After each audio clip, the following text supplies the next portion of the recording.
Hello, I'm Dr. Bill, and welcome to Dr. Bill 360, where we explore the transformative world of organizational development, leadership, and beyond. Today, we're diving into the AI revolution with our special guest, Dr. Sue Tripathi.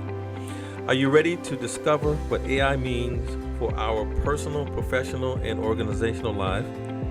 Let's begin this transformation on Dr. Bill 360. So, Dr. Tripathi, hello. How are you? And welcome to Dr. Bill 360. It's a pleasure to have you. Oh, thank you, Dr. Bill. And it's lovely to be here. Thank you. It's my pleasure. Yes. So, essentially, Dr. Tripathi, we're going to have two segments. One on understanding the AI revolution, as it were, and the professional and the organizational landscape, right? When we think about AI. So, understanding the AI revolution. Dr. Tripathi, thank you for joining us again. And maybe AI revolution is a bit strong, right? Can you first start by explaining what AI is, what it's not, and if that's even the right question, right? Because there seems to be a lot of fuss about it. But what is it really? Yeah. Well, thank you, Dr. Bill. You know, one of the things I think you will find if you Google the word artificial intelligence, just as a lay person, anyone who wants to go in and Google, you'll find different definitions of what AI is. You'll find different types of AI. You'll find different models of AI, different programs of AI. So, those who are not dealing with AI in the way some of us are, who are in the space of data and AI, it becomes very difficult to frankly have a common definition. So, the premise of artificial intelligence is that as humans, most of us, and if not all of us, are born with a brain. We do not call our brain as artificial, but a brain denotes intelligence, although we also know that the way we utilize our brain and varies. A child utilizes his or her brain differently than an elderly person, and so on and so forth. So, Right. artificial intelligence is nothing more than taking a machine, right? And a machine is not a human being, and you're using that machine to understand certain trends, certain patterns, and the reason that you're going to be using artificial intelligence, which actually are different types of artificial intelligence, this machine learning. There's natural language processing, which includes speech. There is which is there's generative AI, conversational AI, there's cognitive AI that maps your brain. So the different types of AI. AI doesn't only mean machine learning, but the Okay. most common way of thinking about AI is that it is the ability of a machine to understand the world around you, the world around them. And you learn from that and you make certain decisions. Now, we call it artificial because, again, they're not humans. We're training the machine to think a certain way. The thing that we have to be very careful about is that when we are thinking of artificial intelligence and then when we are training a machine, we basically have all kinds of simulating models, for example, that approximate our human brain, right? Or our human intelligence, not the brain. And so the goal is to have a computer enhanced learning, reasoning, and perception that will help us in decision making. And the second part of it is we can take large amounts of data and we can scale that data so that when we are creating a particular model, we can make it much faster. So, one of the outputs that comes out of it and the outcome that we are trying to achieve, the output is actually we're trying to get a model that is much speedier. The outcome that we are trying to get from that speed, of course, is hopefully we'll get to the markets, sooner, and we can get to financial revenue or profitability, or identify ways to cost reduce, streamline processes, reduce redundancies. So there's a level of Uh-huh. automation, there's a level of validity, there's a level of feasibility, there's a level of a huge big issue around quality, and then scalability. And it is the Yeah, but you scalability. that I'm helps sorry. an organization move forward? Go ahead. I'm thinking of the average person. I always think of my mother when I think about when I ask questions like this. Sometimes I think about my mother. Right, she won't even get on Facebook. Uh, so how does that sound to her? Why do we need it? I didn't need it. I don't need it. I mean, the average person might say, okay, so what does that mean to me? Yeah, excellent It, question. yeah. If you think about it, and I love that you brought your example of your mother, because no one really needs to be in the realm of data AI as a professional, because data and AI surrounds you every single day, especially data. You're making decisions. You go to a retail store based on your budget. You decide whether you want to go to the high end store, the middle end store. You're making those decisions based on information, based on data, right? So Okay. knowingly or unknowingly, we do that. The premise Right. of AI is that I make a lot of those decisions based on my data. So my data should be really good. The quality of the data should be really good. So let's use Right. Right. your mother as an example. Um, your mother, who's not on Facebook, by the way, I'm not on Facebook either. Um, and that's very, intentional. Nothing against Facebook. But the premise is that, do you want something that will make someone come to your doorstep if you want a delivery, a Right. Right. food package or something like that? Now, there are delivery stores, people who come. Now, pretty soon, it could be that a robot comes and gives you that delivery. And how do I do that? I do that Okay. because I have trained my model to do that. From a mother's perspective, maybe she really perhaps may or may not care whether it's a human being. She may be amused that a Right. robot is coming and ringing her doorbell. Right. Right. But from Okay. a business point of view, I have saved Okay. certain costs where I can redeploy the human being to do something that's a little bit more complex, that actually utilizes the human brain, because Okay. I haven't created yet an artificial intelligence model and mapped it to the brain, which for those higher order complexities, right? For those higher order tasks. So, in simple terms, another example would be, in the past, we would call, and we would hear a human being on the other end. How can I Yeah. be of Yeah. help to you, right? Right. Right. Those are now tasks that are not only automated, because we know that even if there are errors in those tasks, it doesn't impact, the financial, or you and I from a health perspective or from a financial perspective. It's not really impacting the customer that's detrimental to the customer. So these are called lower level tasks that, even if there's some level of error, I can have an AI, or I can have a virtual assistant talk to you and say, Dr. Bill, do you want to schedule your appointment with the dentist today? Let me do that for you, right? And so that's faster and speedier for the business.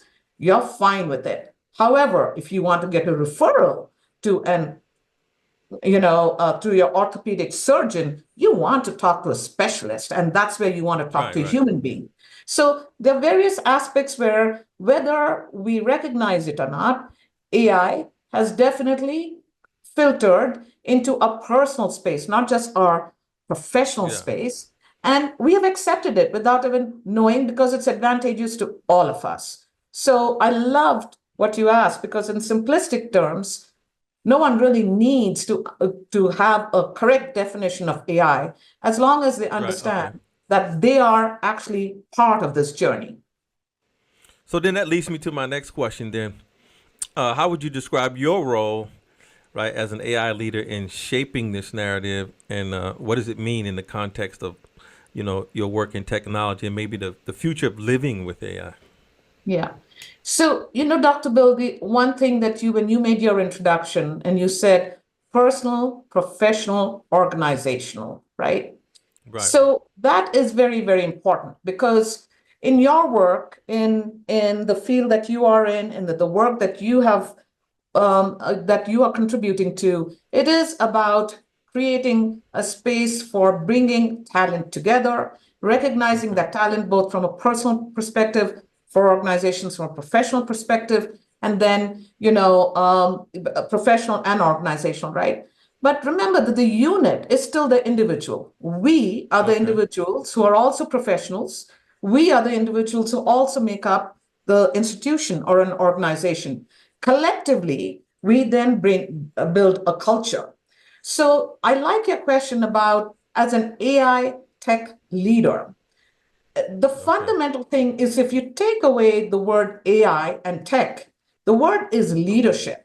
And Okay. leadership would denote personal, professional, organizational capacity that you are bringing to the table, that you are hopefully honing skills in and around you, and that you are also in this learning journey where you're looking internally but also externally.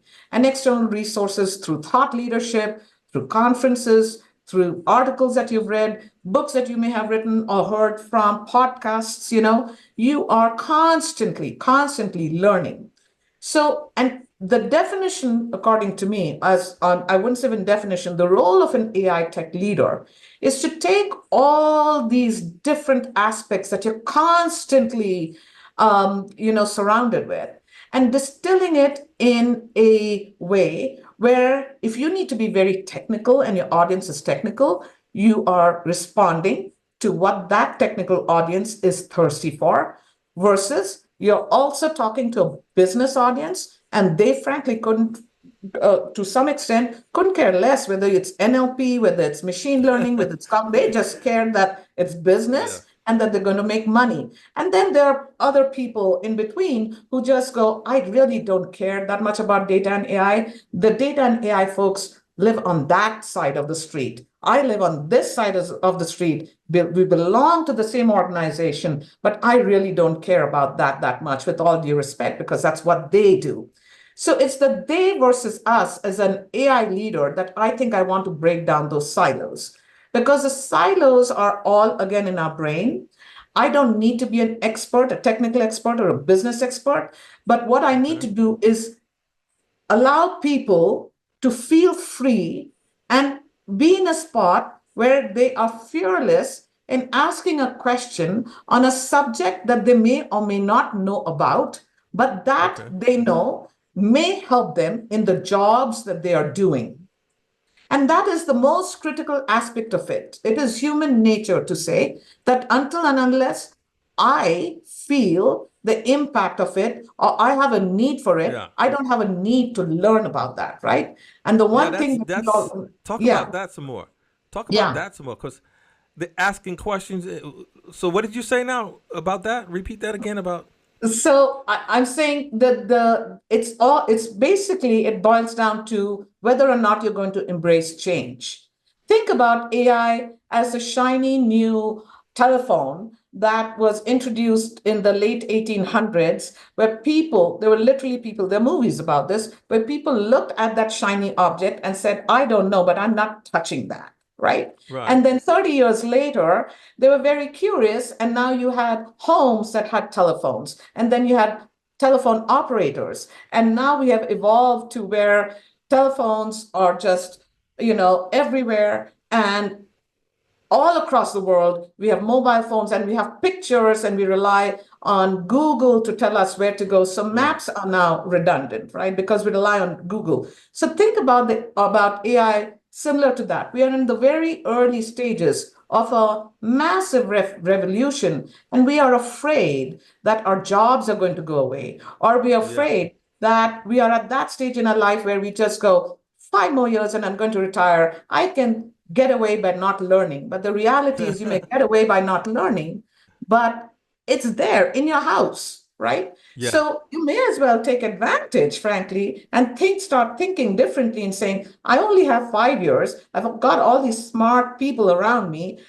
I don't need to be fearful. My job is going nowhere. So let me understand the basics, because when I retire, instead of looking at something as a shiny new object, I know what that shiny new object can do for me. And I can limit, I can put parameters around it to say, I don't need to know more than this. This is enough for me. After all, I'm Yeah. not going to be a data AI guru. And it's that I think an AI leader needs to assess the room, assess the Okay. readiness of that organization, assess the readiness of the professionals around them, whether they're in data AI or not, assess the individual capacity of a person to absorb, because not everybody, it's not going to be, easy for everybody, but then distill it Right. into a language. If you want to bring the entire organization along with you in this journey, make it simple, make it bite-sized, and tell them why you think it is of value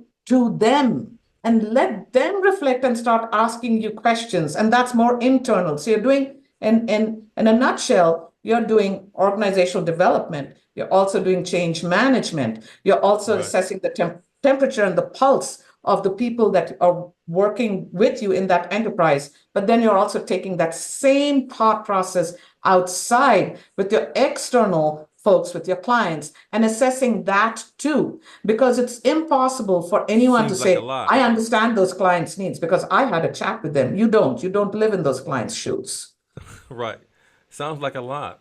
Um, thank you. Thank you for those answers. So let's talk a little bit more about defining AI. Let's narrow this down for people who just had a small understanding and you're rolling. But let's talk about the AI. What is it and the impact? So could you discuss, Doc, the different types of AI, like narrow AI, general or generative? I heard you use these terms, right, in their practical application today, right? Some people might say, so I don't care. My father's one of his favorite things to say is, I don't care, I don't care, I don't care, right? Okay, so what? So give me this. So what? AI, narrow, Yeah. generative. So I think when you get into what are the different types of AI, you're definitely getting into a realm where people who may or may not be using AI today in their regular work, they're seeing that AI is around them in their business, right?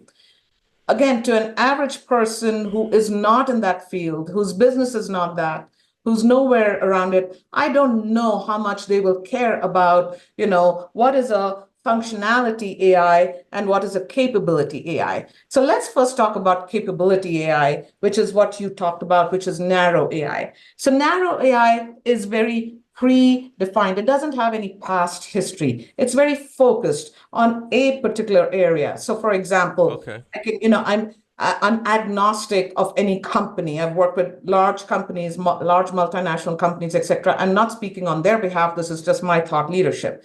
So if you think about it, like IBM had the Deep Blue, where that machine beat the chess player, right? So that's Okay. very narrowly defined. It has a specific, and it's also called narrow or weak AI.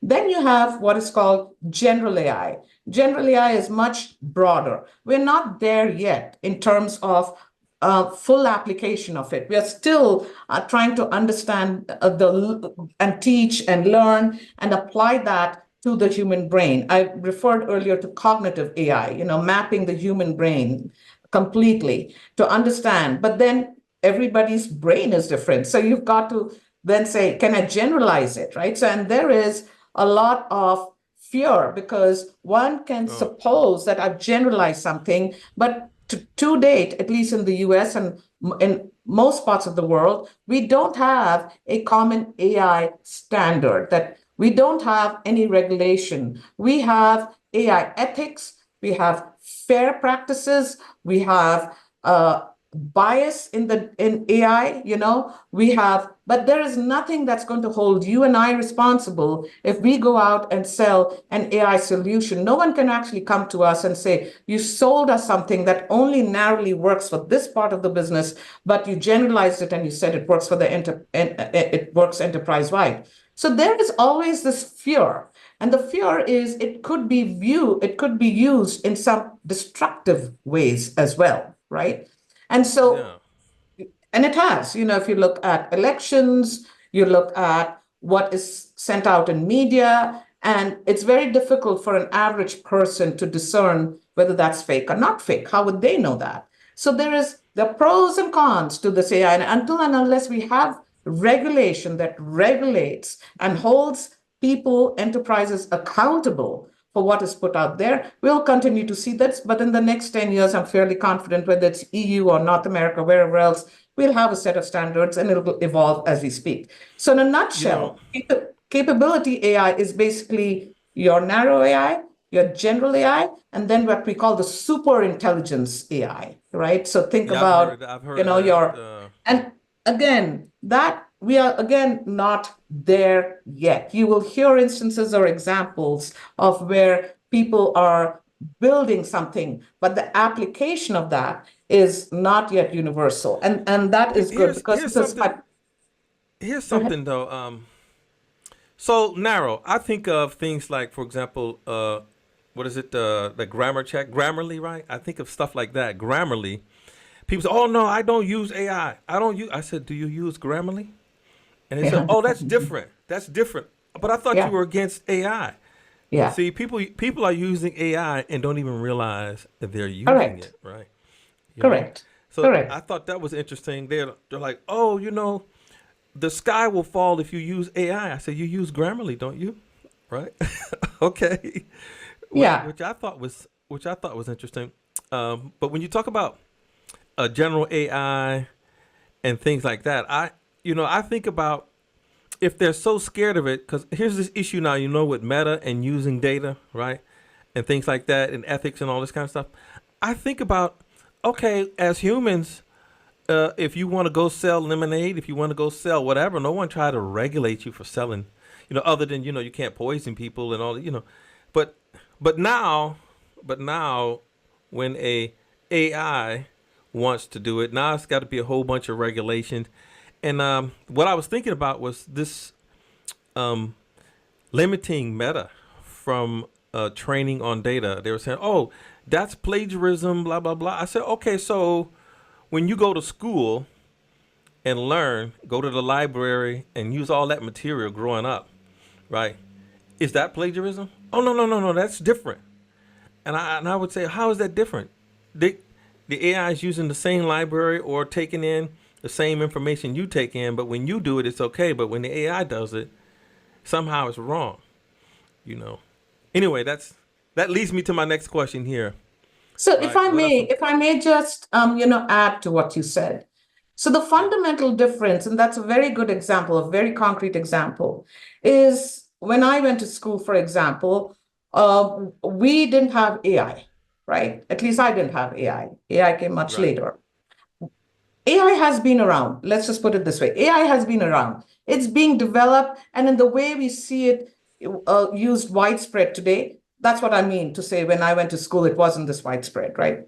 So there is a fundamental difference in two things. One is when we went and we picked up information from those books in the library, we were utilizing our brain to then formulate a response to a question or formulate and put together from the knowledge base that we aggregated to then respond and put to words and paper and pen or computer, right? Write down and Okay. jot our thoughts, right?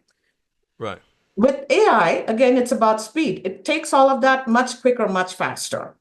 So, in a way, you're resting your brain to say AI can do this. But here's the fundamental difference.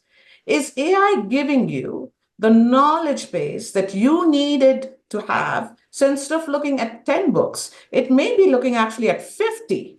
But those 50 are actually not relevant to the question because the Okay. machine is not necessarily specifically trained, it's not predefined.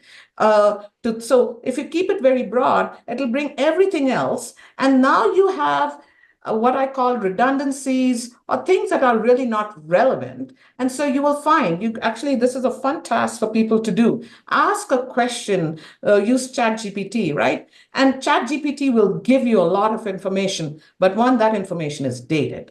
That information actually takes extraneous information and puts in there that has little to no relevancy to what. And now, if you haven't really read what ChatGPT has said to you, you feel mighty good saying, ChatGPT did my homework or did my task, only to be questioned perhaps in front of some C-level people to say, how is that relevant to the topic that we were just asking? So I always say, there are pros and cons to everything. Yes, it's faster, but do you know that the sources from where that information is being pulled is valid? It's good. It's recent. It's relevant to what you are asking. Can you then reference it?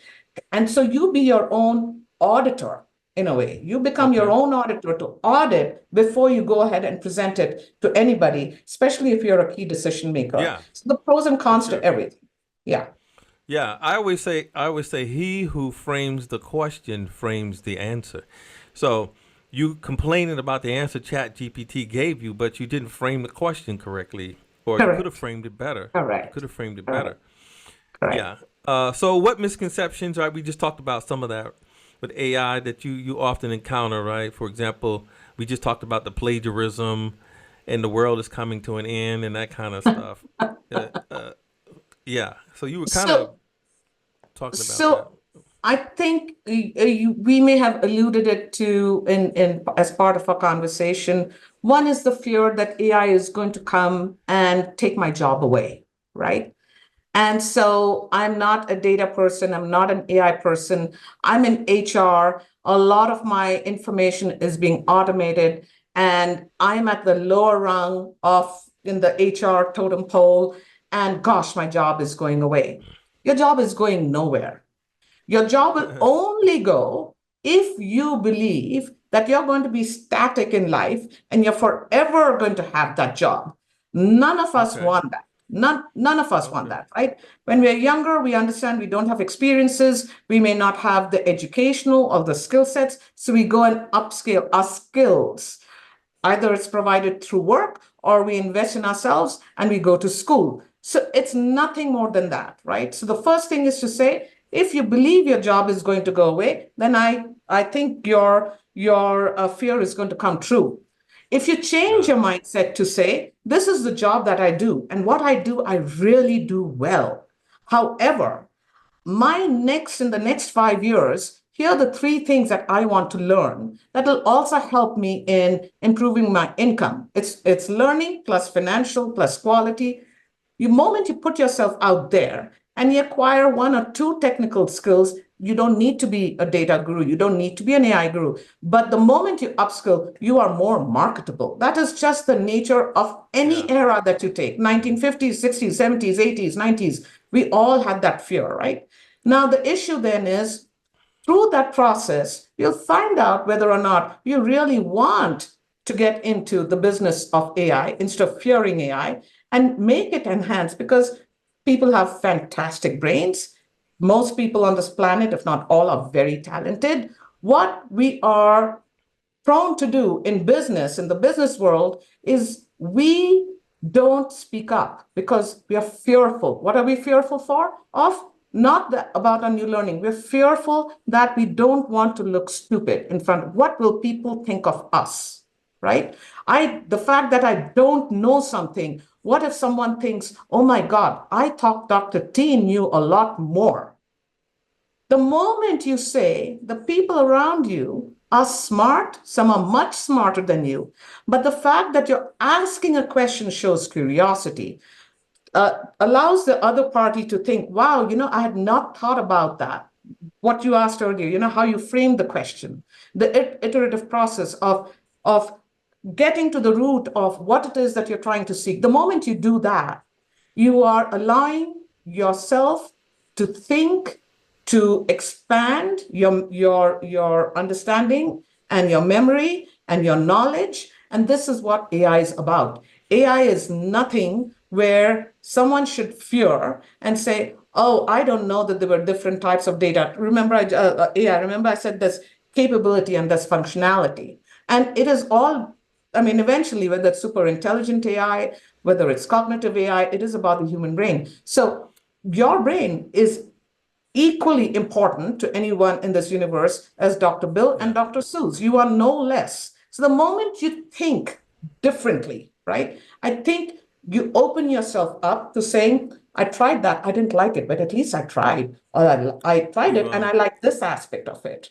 right? you make me think. You brought back my mother again when you start talking about education and upskilling and stuff. I remember when my mother and father. Hopefully, they don't hear this, but when my mother and father were getting separated, my father said, "Well, I'll help pay for your education." She said, "Well, I didn't have none when I met you. Why do I need it now?"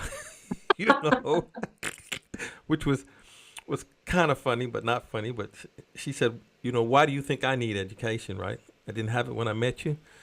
So, and then the other thing you mentioned though about being smart in the room, people sometimes used to say that to me. Oh, well, like I had a GPA, high GPAs and graduation, and this kind of stuff. Oh, you smart. I said, no, stop. Don't do that. They said, what do you mean? I said, if I allow you to call me smart, that means you don't have to work as hard as I had to work to get it. Mm. Okay. So I used to always say, stop calling me smart, right? No, but you're smart. I said, well, how much time did you spend last week in the library? Okay. How about how much work did you do, homework? How much study? How much reading did you do? Oh, I don't want to talk to you. See, now they don't want to talk, right? Okay. But anytime somebody try to call me smart, I stop them and ask them, okay, so what are you doing? What are you working on now? See, then they don't want to talk. Yeah, yeah, yeah. Interesting. It's a teaching So, moment. Yeah, yeah. yeah. So what skills then, since we're talking about that then, what skills should individuals maybe try to develop to stay relevant in an AI-driven world like that, right? Maybe AI-driven is an assumption. Maybe that's the wrong word.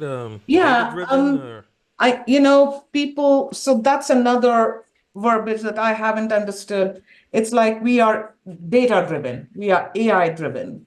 And there are yeah. companies that are completely in the field of AI. That's all that they do. They innovate, they're doing deep learning, they're doing machine learning, they're doing NLPs, they're doing speech recognition, visual recognition. Yes, then you are very AI driven. But if you think about two common areas that any person on this planet absolutely needs to have. One is healthcare. We all at some point, unfortunately, we get sick, right? No matter Yeah. what our age or race or gender is. And we need money to survive, right? Okay. Period. We need food and clothing and all of that, but let's keep all of Yeah. that aside. We need money and our health. If our health is not good, we are dead. If we don't have money, we're not going to survive. Two very basic things in life. Now, these Okay. are not AI driven industries, but think about the time when Hmm. there was no ATM machine, right? There was a Okay. time when there was no ATM machine. You went to the teller, you spoke to the teller, you Yeah. had just like you went to the butcher shop, Yeah. right? Now we have automated that. Pretty soon, those ATM machines will be redundant, right? Pretty soon, it's all going to be, hey, we don't even need these buildings here anymore. Oh. These buildings are now converted into something else, right? Again, I'm going back to, and in healthcare, I'll tell you, healthcare people Oh, said, let me. When you mentioned the AI, then the machines, I had a flashback. I joined the Navy, the military in 1981. uh-huh, So every payday, we have to go to the, we get a go to the AI. We would go to HR or a different place. We would get our check. We get our check, and we had to go to the bank and stand in line, yeah, right? And yeah, those lines, the only time you can really go is somewhere around lunch. So these lines are very long, and you say, I got to get out, I got to get back. So you couldn't cash your check then. Maybe so this AI has been, and ATMs has been great because I was there in the yeah, 80s yeah, going to stand in line. I yeah. don't know if you ever had to stand in line to cash your Yeah, paperwork, but I no, remember that. absolutely. Now, you said, what are the skill sets or what do we need to be aware of I think the biggest advantage that we have is when we got access to the internet, not just mobile phone, but Okay. access to the internet, right? I can Google, I can search, I can verify if I want to, I can audit it myself and say, is this information right? Because I'm going to make a personal decision about it, right? Right. That's a huge advantage to us. So if you think about it, there's some very technical skills that one could have. You need to have Python and you need to know R and you need to know LLMs, which is large language models. That's for people who are in the business of dealing day in and day out with AI. They're building models within the banking sector or healthcare or supply chain or wherever, right? But if you're not that, right, what is it that you need to know about AI that makes you Okay. feel that I am good in this knowledge of what I know about AI? So, the first thing I would do is I just go and Google for myself, what does AI mean? And you'll find 5,000 different ways. But the core of it is Okay. what we discussed earlier. The second thing I'll ask myself is, why is this relevant to me in my personal and my professional life? Okay. And only I can answer that. Only you can answer that for Okay. yourself. And Right. thereby, instead of being fearful of this entire huge universe of what AI is, you narrow it down and say, this is all I need to know in the next coming year. I'm going to educate myself through Google, through some courses, right? Whether it's Google, whether Microsoft. I'm not putting a plug for any one of these companies, by the way, but there are courses. You want to take certifications, basic things you can learn. You don't want to take a certification, don't. Just like reading a book, invest time because you're curious about it. If you say, I'm not investing that time, I don't want to invest more than an hour to 2 hours, good enough. From the time that you began searching to the time that you end that search, your knowledge would have increased.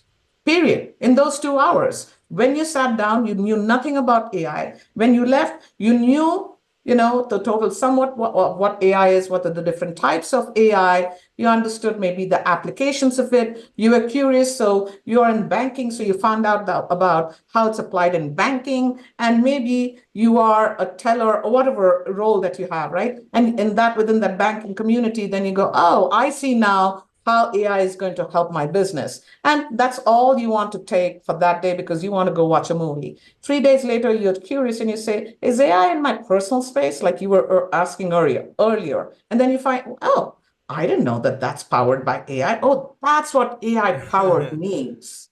Yeah. So you see, at the end of the day, no artificial intelligence has the power of your brain.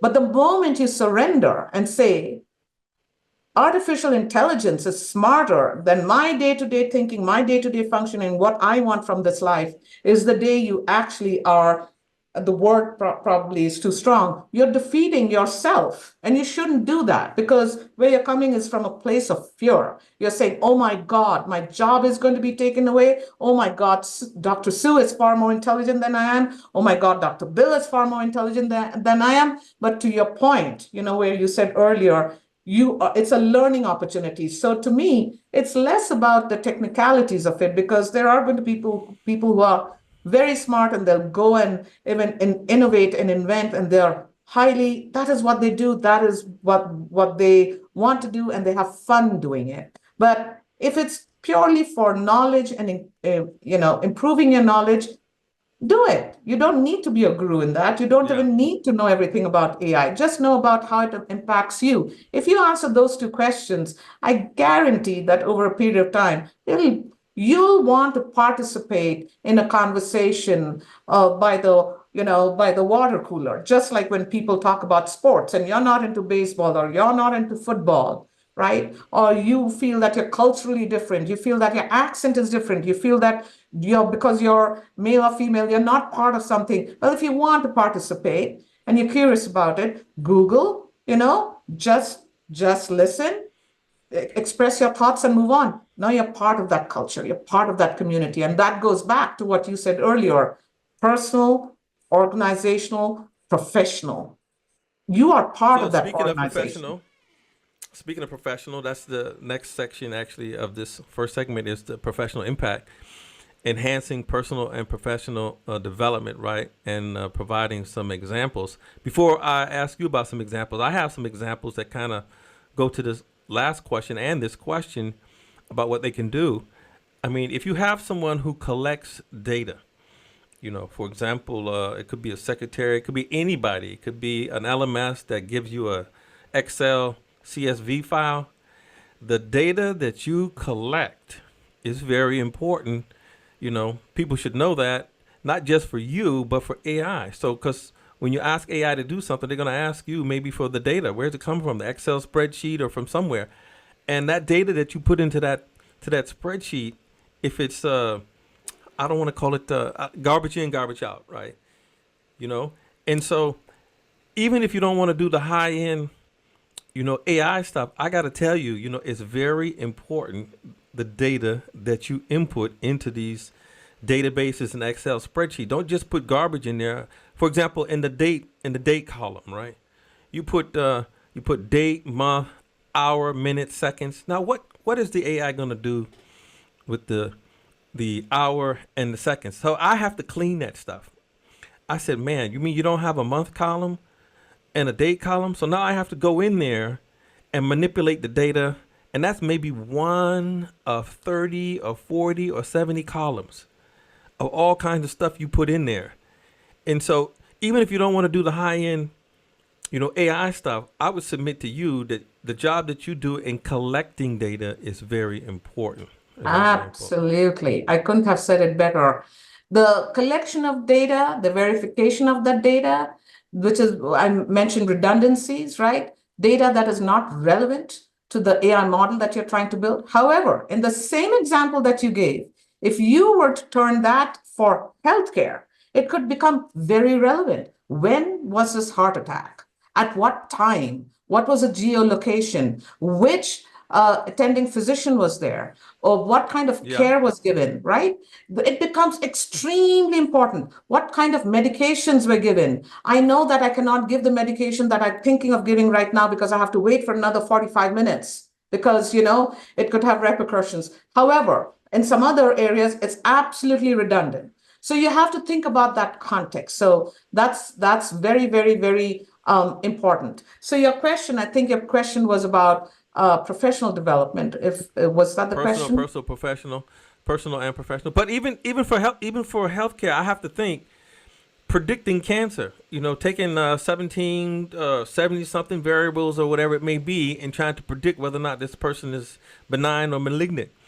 Right? I could care less about the seconds.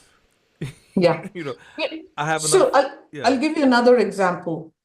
Today, at least in the US, because the US healthcare system is very different from the rest of the world, but even there, you'll see silos.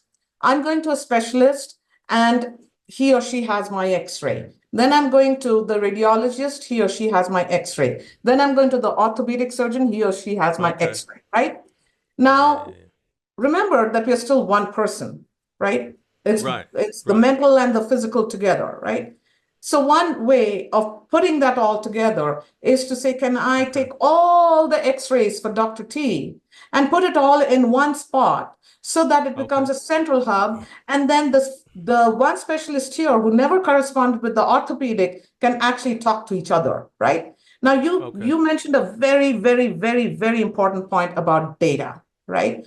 That even though you're not in AI, the collection of that data, but remember, in that data collection, there are standards, there's nomenclature, there's Okay. terminology. So in data, there's something called metadata management, which is basically, Okay. think about it as a pyramid. And then you are creating, as a schema to say all types of disease goes into this. Within disease, all chronic conditions go into this. We have defined chronic conditions to include diabetes, different types of diabetes. So you have different nomenclatures and different classifications. Because when you and I are collecting data, right, what you believe to be, say, should be into accounts payable or whatever, Okay. I may not put it in there. So having Okay. a common, unified, standard way in which we have a template to say, oh, this is what it all means, instead of taking a wild guess, right, is very important in that data collection and putting it in the right spot and then reducing and eliminating the data that is not relevant to that Yeah. model that you're building, I have right? a question later on. I have a question later on about that. Uh, it'll come up, but remind me. I have a question just about that, about collecting a bunch of data, but I don't want to spoil it here now. Okay. But I say, what industries are seeing the most significant changes due to AI, and what opportunities, right, does this create for professionals in the field, right? What could people probably be talking about? Okay, what do I need to do professional development in, right? What Yeah. industries are seeing So some significant industries, changes? banking, manufacturing, supply chain, healthcare. I'm going to predict a lot of it is going to be in energy, utilities. We are building huge data centers across the world, across this universe, in the US and outside. Data centers, think about it as a large Costco. If people know Sam's Club and Costco, it's a large warehouse where instead of storing, 10 million records, now you can store 100 million records. For that, you need Yeah. to have electric power. You need to have, data needs to be stored in a certain way. You need liquid cooling. It can't be very heated. So the I have a engineering, question about that too, though. construction. Go ahead. I have a question about that too, because it was later on, but since you brought it up now, I guess it's a good time to mention it, right? So yes, all of that. But then now we have these 2030, 2050, you know, what is it called? Climate change and all these Yes, energy saving footprints for energy usage. But this all seems to go counter to what you're just saying there, all these data centers and the energy that they're consuming, right? So yes, where's and this? that's what Where do these curves meet? exactly. And so they're looking at alternative sources at how do we make it more sustainable. So this is where people need to start thinking differently. Okay, so exactly Yeah, to your that's in point, we this have area. contradictions, and yet what's happening is, water is going to be the new oil. Water is going to be the commodity in the world. It already is in many parts of the world, right? Sustainability and climate change, we are seeing, glaciers melting, right? What I used to think, Right, oh, right. I'll wait for another 10 years and then I'll go visit. Now, if I have the resources, I want to go visit because still want to see the Great Barrier Reef. I still want to go to Iceland and I may still want to go to some, Alaska, right? So the reality now is, while it's human made, man made, person made, whatever you want to call it, it's only humans who can stem this tide. So think about it, that during the pandemic, what we all did, we were forced by nature, all of us, no matter where we Okay. were, to sit in our homes and to be Yeah. productive, to earn our living. And what happened outside when you started looking? Cities that were extremely polluted, all of a sudden people saw blue skies, right? There was less pollution. So Okay. think about it. It was force of nature, and for a period of time, say about 18 Right. months or so 24 months, that worldwide we were able to stem that tide for a little bit. So now my question Yes. is, AI or no AI, AI will help you actually hit those spotlights or identify those areas that are extremely dangerous. They're on the verge of breaking. There's no coming back. What can you do today? Right? So when I look at reports around sustainability or climate change, I know that one of the other things is our worldwide population thus far is about 8 billion people. If by 2050 or 2060, we are supposed to get to 10 billion people, 9.8 billion people in the next 25 or Yeah. 30 years.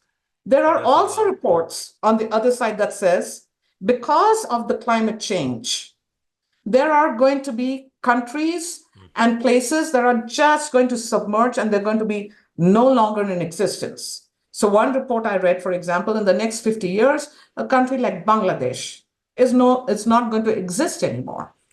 So Well, I you know they see, don't want to it's hear that. They don't want to no, hear no one wants to be, and I that. don't want to be the lady of doom and gloom. I'm just saying that what we did over the years, hundreds of years, we've come to a pinnacle where if we don't take care and sustain and really take this thing seriously in our day-to-day practices, instead of taking a 10-minute shower, I should take a 5-minute shower, right? It's stuff like Yeah. that. We have to be personally responsible without someone coming in and auditing us to say you can't use your sprinkler for more than 15 minutes per day in summer, which is what they instituted in California for many years now, right? Yeah. I So lived there. if I we lived do there for a that, while. Yeah.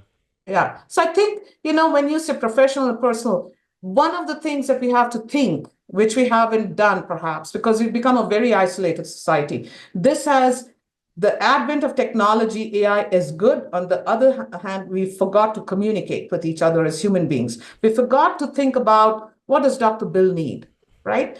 Can I think beyond Dr. T and my family to think about five other people that I may care about? And if I start thinking that way, that I'm part of the Right. larger economy, a large of a community, part of this village, I automatically will help many different things, including, using AI to our advantage, but also You thinking more from a social, equitable point of view. Not to you mention, I haven't even discussed about equality, inclusion, diversity, because to a lot of yeah, yeah. people, that just means race and gender. And it doesn't just Yeah. mean race and gender. The inequality of those who have versus those who haven't.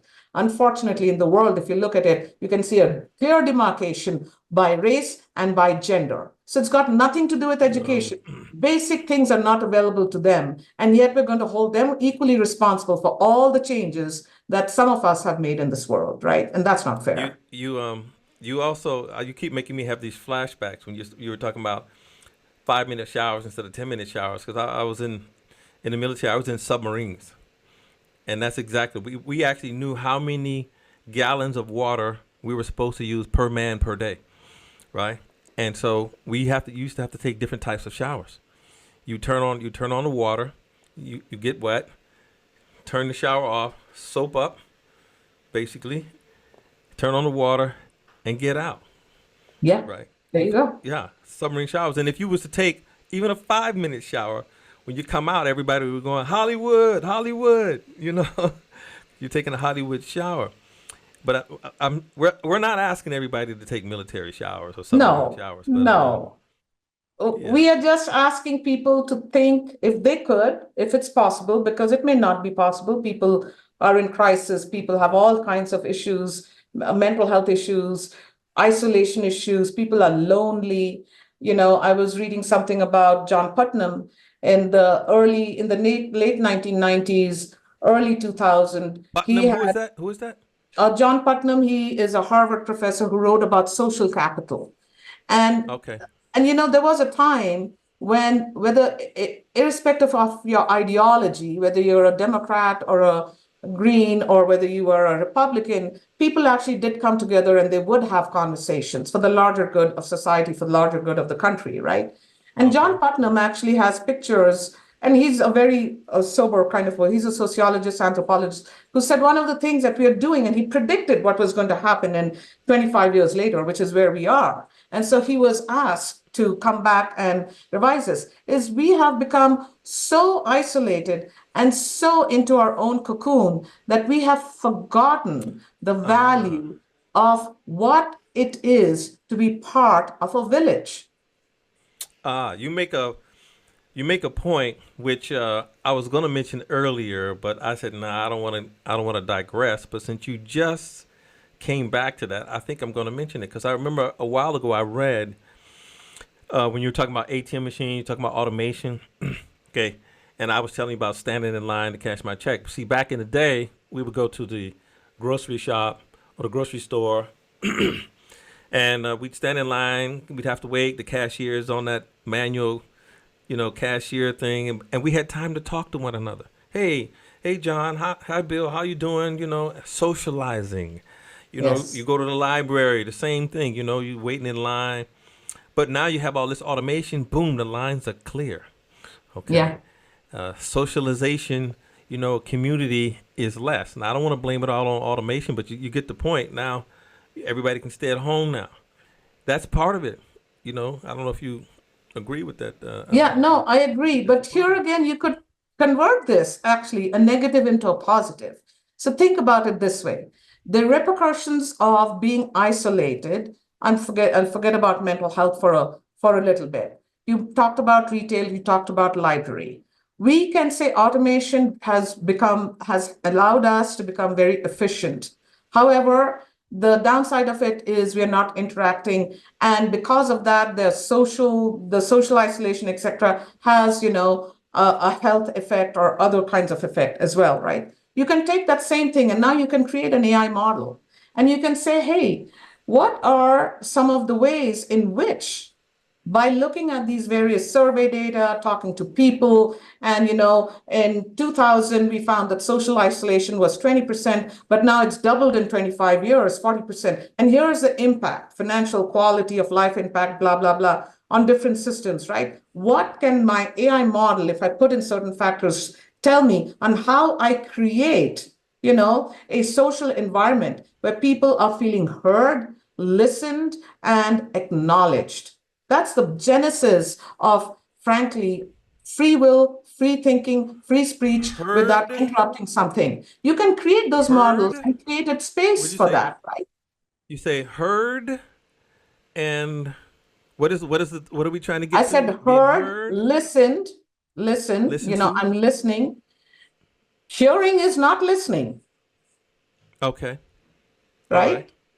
Hearing is Being not listened to, listening. And then and what else? adapting to the larger needs of the community. What is the community? If in my community there are 10 people, and 15 years ago, people said, I don't feel socially isolated, maybe 2 out of 10 said that. And now, 20 years later, 6 out of 10 say that. And they're saying, here are the repercussions of being socially isolated. I am mentally depressed. I've been diagnosed for depression. So now I'm taking a medicine. I don't have the financial means to buy these things. So, I have a reduced income. I don't have, the impact Let on me you let me is a put my lot. let me put my data AI hat on for a second, because you tell me what I need to predict, the label, as we might call it, the target. You tell me what I need to predict. So, listening and community involvement or community enhancement, listening, community enhancement. If that's my target, okay, in AI terms, I might say, what features or variables do I need to collect to get that, You go right? back to the base. Yeah. Because Yeah. yeah, No. because the problem is garbage in, garbage out. The things that people are collecting is the problem, right? And this is very important, a very important point. If the target is like feel like I'm listening to, and then maybe community engagement or whatever it is, what things can predict, what variables can predict whether or not that's happening? That would be Yeah. an So interesting. That would be an interesting thing. So that's why I say history is important, right? So if you go back in time, there was a president of the United States called Theodore Roosevelt, right? Theodore Okay. Roosevelt was, I think, a cousin or an uncle of Amen. Franklin Roosevelt, right? And he faced a lot of crisis. The day his wife died is the same day that his mother died. His mother died, and within an hour, he heard that his first wife died, right? Oh, And okay. he had a child, he had a daughter with his first wife.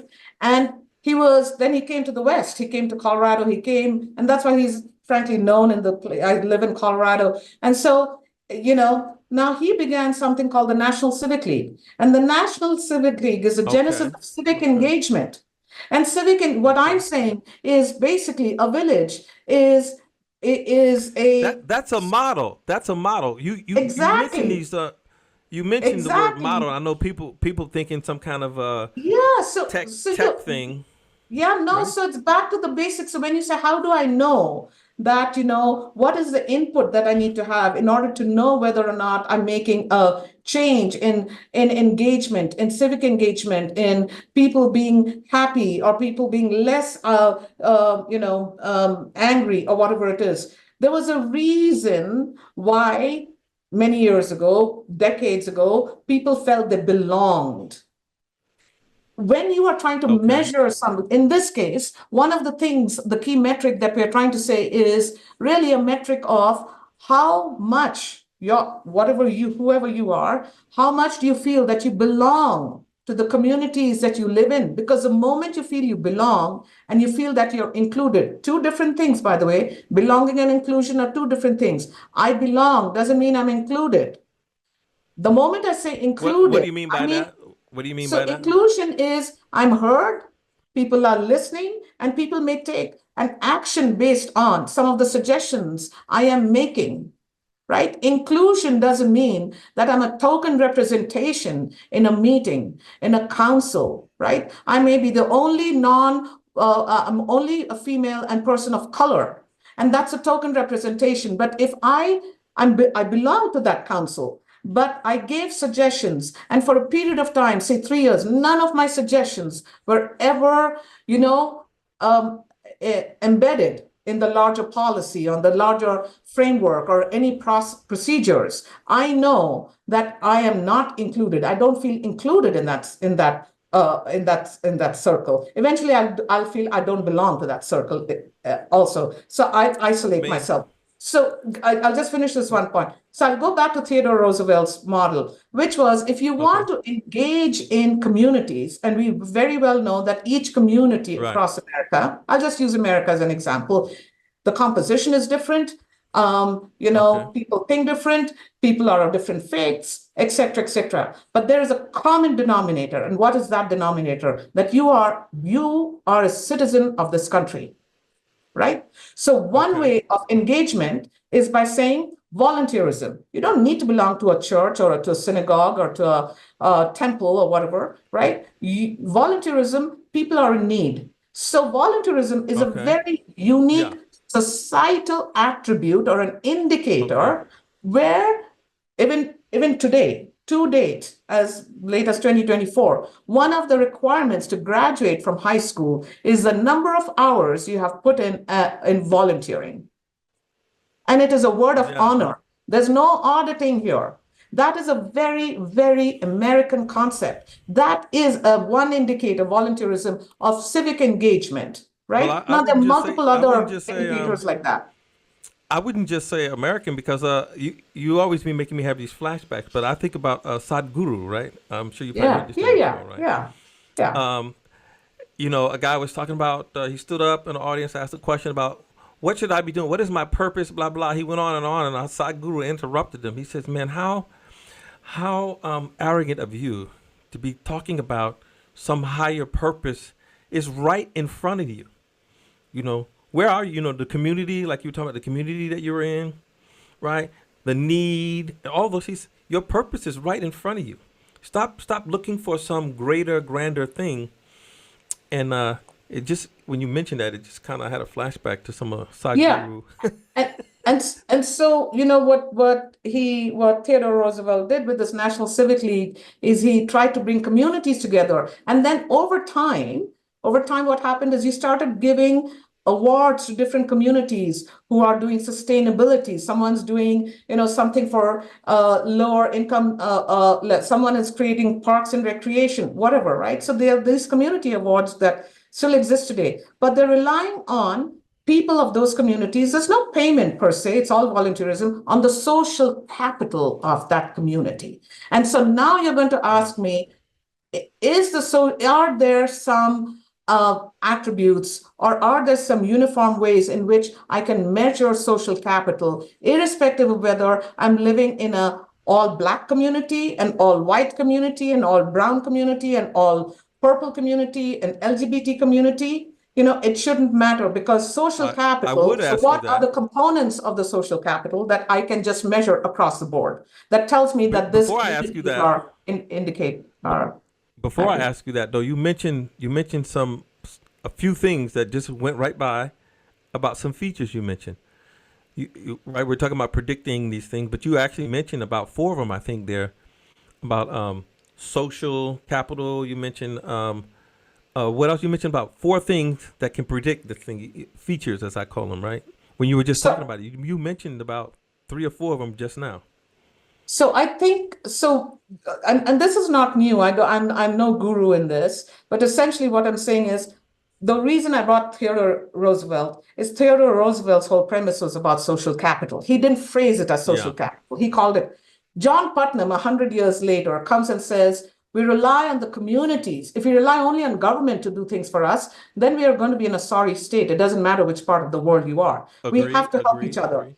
In the absence of people now going to churches or faith-based organizations, part of that was a sense of belonging, a sense of inclusion. That now has eroded with time, right? And so where do people feel that they belong, that they feel? Now you can have AI models that you can create, because this has been tested. You can measure it, right? And that's how you know which communities, have very strong bonds. And the strong bond is not that I'm going to have dinner with Dr. Bill in his house with his family every single Saturday. But the bond is that we are there for each other, that we are not waiting for police to be vigilant about any untoward things that happens in my little part of the world, in my little village, in my little township, right?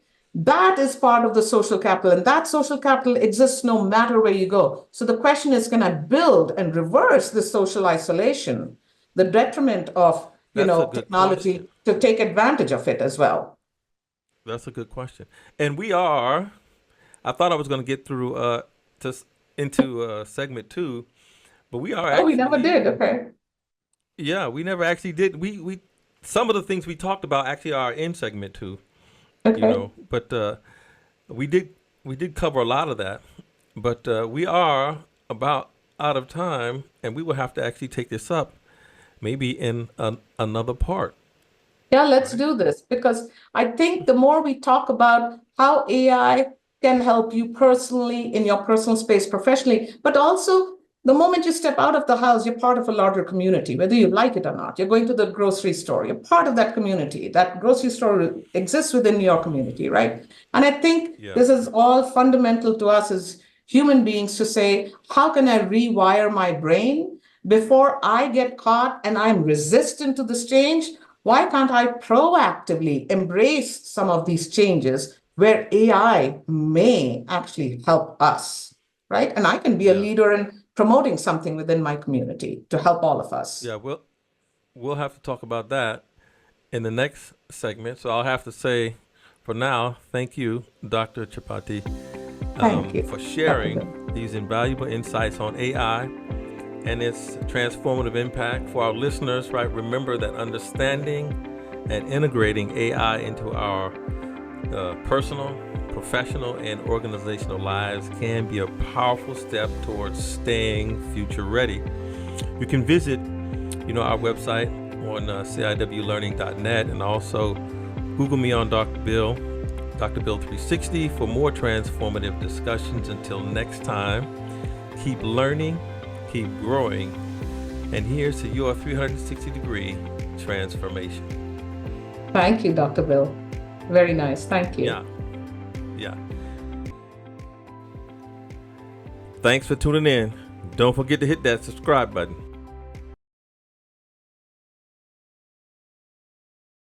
Yeah. So on outtakes, we just talking now informally. So what did you think really about? I had some good ideas about the uses of AI. This thing you talked about with Roosevelt and social experiment. We forgot about all these things, I guess. Yeah.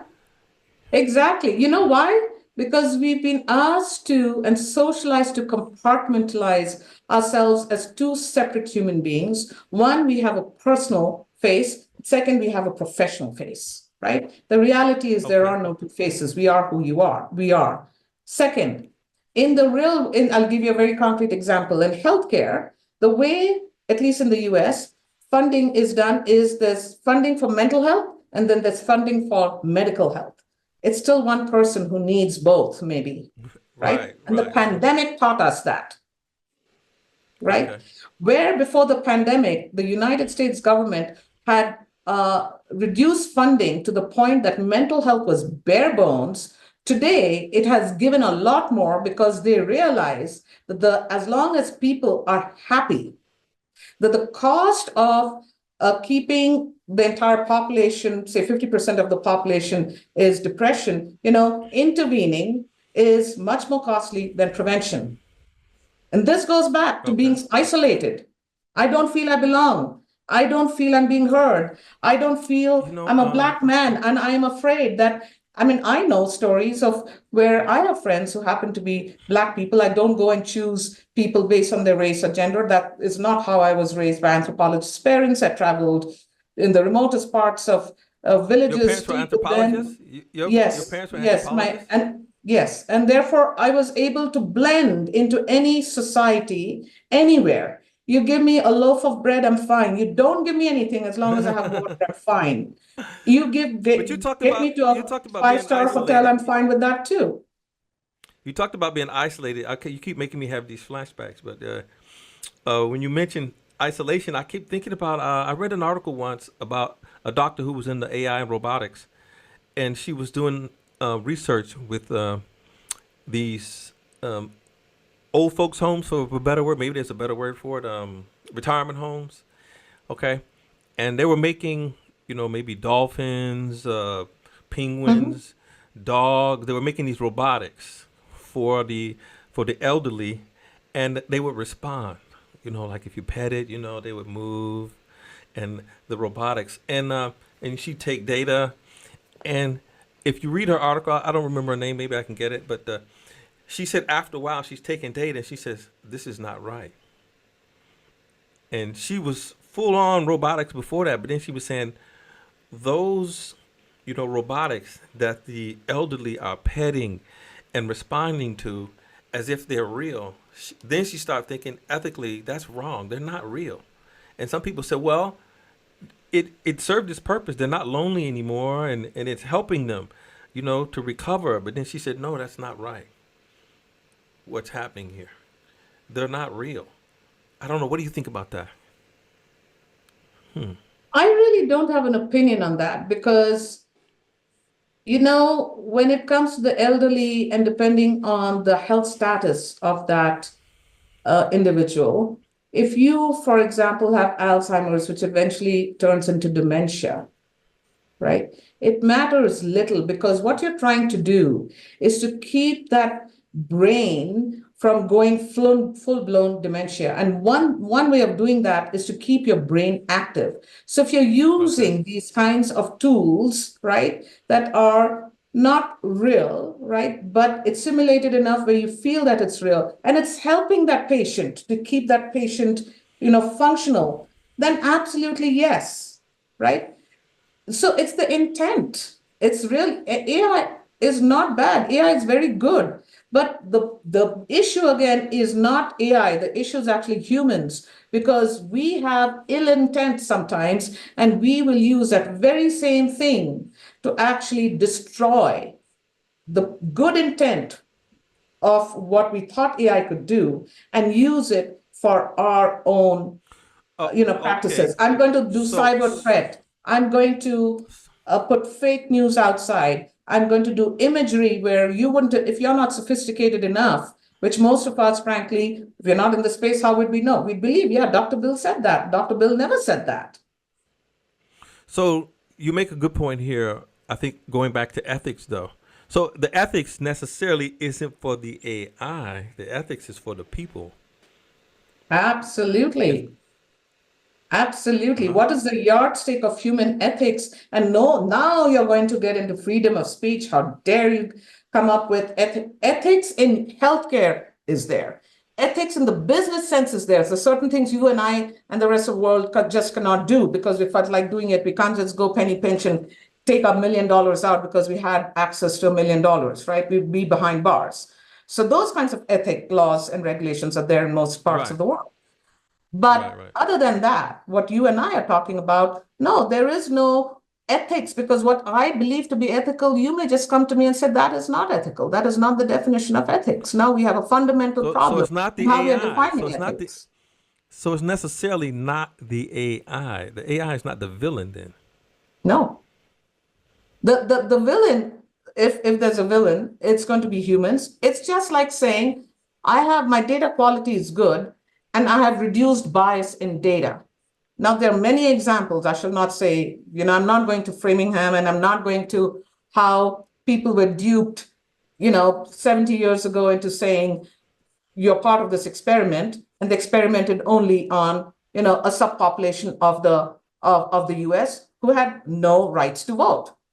Black people, right? Okay. So you experimented on Right. them, Framingham, Massachusetts, right? And many years later, this came to part on things that you should never do, right? On from a scientific point of view. Now you, Tuskegee experiment. Yeah. yeah, Tuskegee experiment. exactly. Yeah. Exactly. So I think you have to put it in context and you have to say, what is the intent?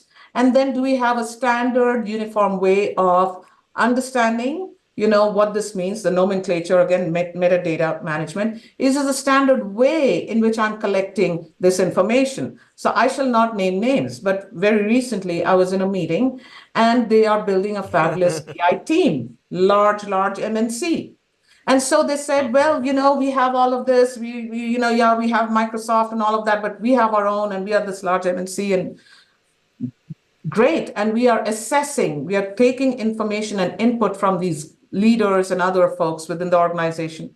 And so my own one and only question was, that's great. If Dr. Bill, Dr. Sue, and just let's make Dr. Smith are part of that data collection process, how do I know that the way these three people are collecting data are uniform enough where within a Yeah. standard error rate of say plus or minus 2, right? And that's agreeable with a 95% confidence interval that we can say that Okay. this is good, that this is good quality data. And there was pin drop silence. They were talking I have about a AI better question. models, I have a better question. I have a better scalability. question for you. Yeah. I have a better question. I have a better question because this kind of was asked to me. I was in a forum where they were talking about AI. After a while, I had to leave, and they used to have it weekly, and I just didn't come back because they could never answer the question about. I said, "You're talking about ethics and all this doomsday stuff with AI and all." I said, "The first question I would have to ask you is, what is the strategic vision and purpose for which you need to use this? What is the strategic vision and Bingo. purpose of the company, right?" Bingo. No, no, no, no, no. Ethics. But I said before you even get there, you need to know which direction you're headed in. You 3 years from now, 5 years from, what is the vision first before you start? Because if not, anywhere is fine. Anywhere is fine. And they said, what does that have to do with anything? I don't know why people don't understand that. If you don't have the vision, strategic objectives, headed in some direction, now you can talk about the data you need to get there. Now you can talk about AI helping you get there. So it's like You the know? word collaboration, right? On paper, I have all the right leadership, the right talent, and everything else. But what we're doing to ourselves, we're defeating the purpose of actually moving sometimes, I'm not saying all the times, forward. Because it's just like the analogy that I was giving about healthcare, right? If I have a different funding stream for mental health and a different funding stream for medical, and then you know what? Never the twain shall meet. I need to pull this into one resource and say, now coordinate. I don't know how you want to get along with all these family members, but this is the family. Now live with it and make the best potpourri that you can make. And it's as simple as that. The word collaboration should not mean that I've got the C level here and I've got this SVP there. You need a mix of different, people who are technical, non-technical business. And even when it's purely technical, because I have faced this, please, we are not there yet. We'll invite you. We'll invite you after you've done, basic assumptions of hypotheses that I know that sometimes we'll have to go and redraw that whole thing 9 months later. Right? So instead of inviting three more people and hearing from them and listening to them and making them belong and hearing that diversity of thought, which goes way beyond race and gender, which would actually help the client and help you as a business. If I am competing against my peers to get to a target, and we are both competing against the same thing, then, Yeah, okay. is that is that healthy competition? It is not No, what we did in school, where we all wanted to get A plus. Some of us wanted to be that A1 student, and that was fine in school. But in business, sometimes it could end up being detrimental to the I think growth of that business. I think this is see almost every year. As a matter of fact, I got some emails just the other day to participate in this the Association for Talent Development. Every year they do some best awards and excellence in practice awards as far as all this planning and getting to vision and strategy and all this kind of stuff.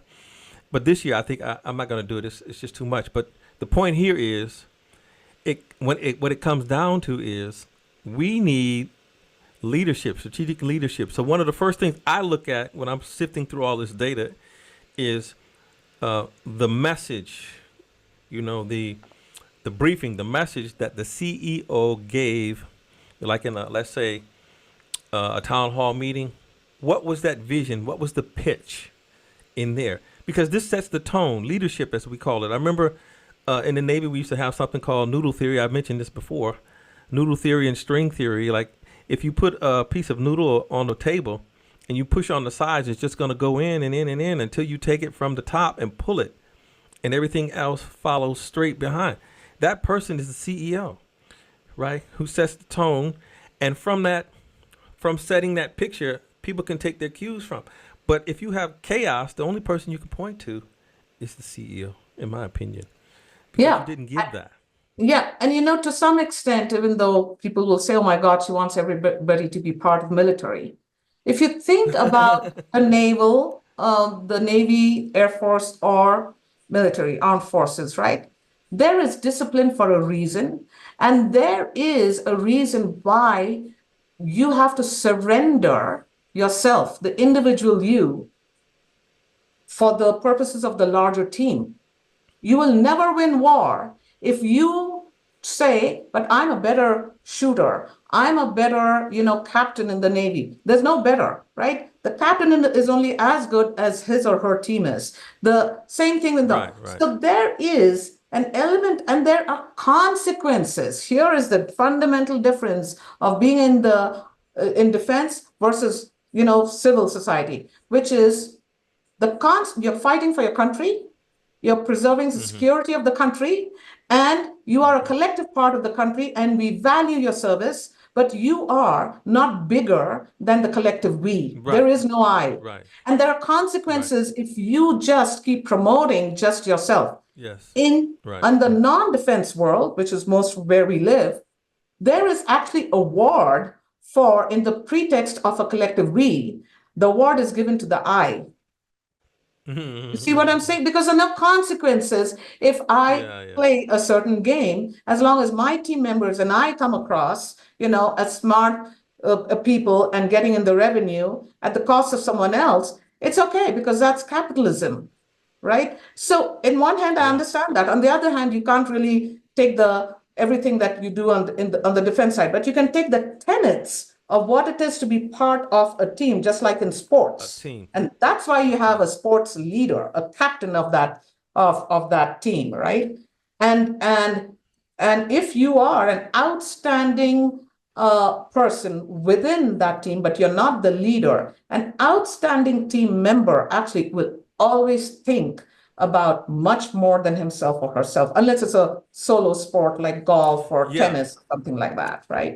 Yeah, like in the Football Navy, they or will ask, yeah, yeah. and like I was in the Navy for 23 years. They will ask, so, Commander, what do you think?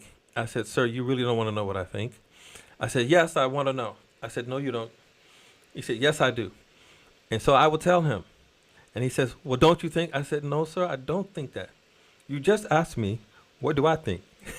Yeah, And this is what I think. Now, in the U.S. Navy, in military, they will ask. They will yeah. solicit inputs, but the decision is up to them. Yes, Okay. yes, yes. But there's They a will ask. reason why they're soliciting input because they want to make sure that what they're thinking is the best at that moment in time, the most robust, and before they start executing. Because the intent is to Right. execute, the intent is to get the best of the best outcome on behalf, again, of the team, of the country, et cetera, et cetera. I think on paper, that is true. But again, the sports analogy, there are thousand and million, data points where people have written about it, right? A quarterback has a function.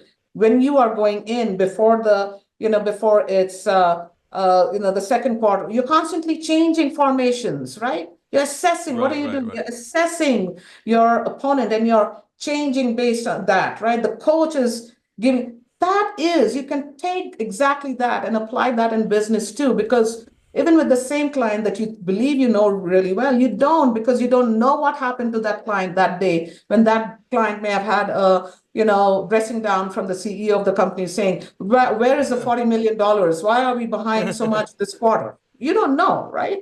And that sets the Yeah. mood. So again, that's part of organizational readiness then, right? And continuous learning, you have to assess. Yeah. So various analogies, and there are models that you can create related to that you can start generalizing by industry, size of company, and the same thing you could apply into your social in your personal life too. The issue is always who's going to pay for all of this because this is not inexpensive. And you said something very important. Do I need AI in every single thing that I do? And the answer is no. But what you Well, need is that's a good understanding place. your data.